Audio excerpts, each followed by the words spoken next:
How's it going, ladies and gentlemen? Mr. Donnie here again. This time we're going to take a look at factors affecting solubility practice problems. Number one, the main reason NaCl has extremely low solubility in benzene is the blank. Well, let's see. NaCl is ionic and benzene is nonpolar. So it's going to only have London dispersion forces. You don't expect these really to interact because you have something with charges and something with no real charge, so there's no real motivation for them to hang out with each other. There's no attraction there. So let's look at our options. In benzene is the increased disorder due to mixing of solute and solvent. Well, that's not why there's low solubility.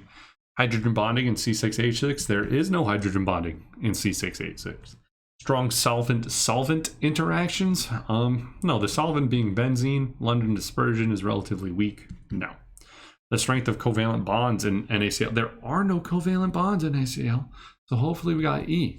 Weak salvation of Na plus and Cl minus by C6H6. Yes, right? So we have these charges, these ions, and we have this nonpolar, no real charged molecule. Not going to want to interact with anything that's charged. Why would it? Right, number two, based on the attractive forces present, which one of the following substances would be the most soluble in CCl4? So if I draw out CCl4, you'll see that it's this perfectly symmetrical molecule.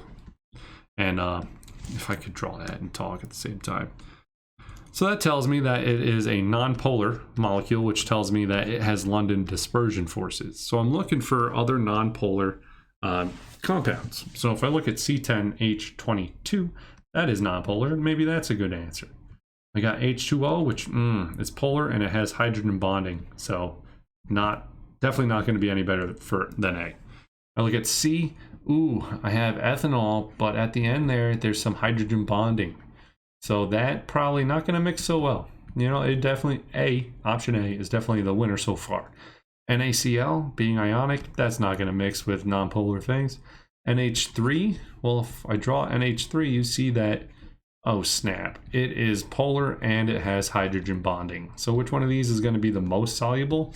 It's going to have to be option A because it's the most similar to CCl4. Number three, which of the following substances is most likely to dissolve in water? So water I know is polar and it also has hydrogen bonding. So if I can find something that is polar and has hydrogen bonding, that's going to be the best option. So if I take a look, CHCl3, well, that's going to give me a polar molecule, but it's not going to have hydrogen bonding.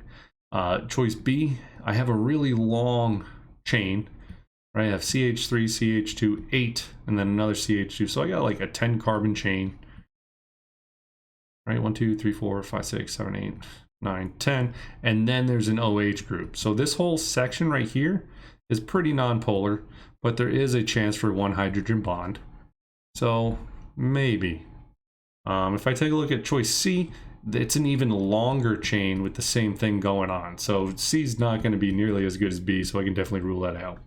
CCl4 is going to be nonpolar, so that's the worst option so far.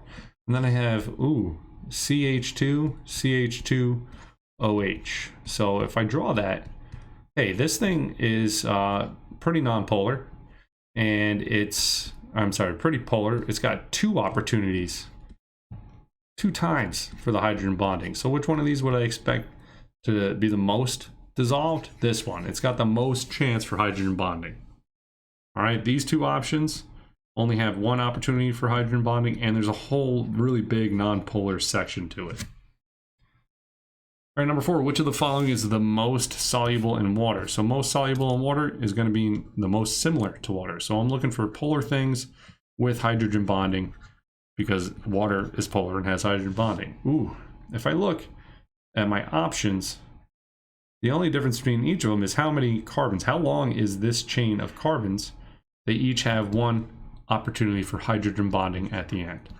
So if I take a look, option A is the least like water. It has the biggest nonpolar section with just one chance to make a hydrogen bond. So I'm going to look for the thing that is mostly hydrogen bond, and it's going to be choice E, right? We got a CH3OH. The hydrogen bond is more significant in E because it takes up most of the molecule. All right, pressure has a significant effect on solubility of blank in liquids. So pressure, you should always think gas. So boom, choice D. Pressure only affects solubility of gases. 6, the concentration of CO2 in a soft drink bottle is bottled with a partial pressure of carbon dioxide of 4 atmospheres over the liquid at 25 Celsius. The concentration of CO2 in a soft drink bottle with a partial pressure of 4 atmospheres is 1.2 times 10 to the minus 1 molar. What is the Henry Law's constant for CO2 at this temperature? So we remember that the concentration of the gas is equal to the Henry Law's gas constant times the partial pressure of that gas. So if I'm looking for K, I got to rearrange that. I get the concentration of the gas divided by the partial pressure of the gas. That is equal to my K. So now I just kind of plug those values in. It says the concentration is 1.2 times 10 to the minus 1, or 0.12 molar, divided by the partial pressure of the gas, which is 4 atmospheres. So when I do that math, I end up with 0.03 molar per atmosphere as my constant. All right, and all right, number 7. 49 grams of potassium nitrate is dissolved in 100 grams of water at 90 degrees Celsius with precautions taken to avoid the evaporation of any water. The solution is then cooled to 30 degrees Celsius and no precipitate is observed. This solution is what? It's either saturated, unsaturated, supersaturated. These are nonsense answers, hoping to throw you off. So the 100 grams of water in the problem tells me that I can use this chart as is. I know I have 49 grams, which is like right there. And it says I dissolved it in 90 degrees Celsius, but then I cooled it down to 30. So this 90, kind of irrelevant. I'm now at 30 degrees, 49 right there. This one is kind of a tough one to tell. Because is it on the line? Is it right above the line? I think it might be right on the line. I would take 2 answers here. I would either say saturated if it's right on the line, or if you think it's a hair above it, then I would say supersaturated because there is no precipitate.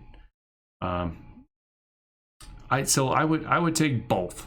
You know, it might be better to say supersaturated because hey, if there's no precipitate observed, do you really have an equilibrium between the solid and the aqueous state? Because you kind of need that in order to be saturated. But maybe you're like right at it. Who knows? So yeah. Number 8, a 15-gram sample of potassium chlorate is dissolved in 200 grams of water at 70 degrees. Oh, wait a minute. This 200 grams of water tells me I got to do something about this because my chart is for 100 grams of water. So if I have 15 grams in 200 grams of water, what is that equivalent to if I only had 100 grams of water? Well, half of that then would be 7.5 grams. So on this chart, I got to go to like 7.5, which would probably be like right about here. I'm sorry, so that's added to water at 70 degrees Celsius and with precautions taken to avoid evaporation of any water. Solution is cooled to 30 degrees Celsius again and no precipitate is observed. So 90 degrees, don't really need to know. We just know that it was heated, so it could be supersaturated if it was cooled. But let's see, that point is going to be like right here. And the substance I'm interested in is potassium chlorate, which I can find the line for right here. So this is the line I'm interested in, and I'm beneath it, which tells me that it's unsaturated. All right, I hope you found it helpful. See you in class. Goodbye.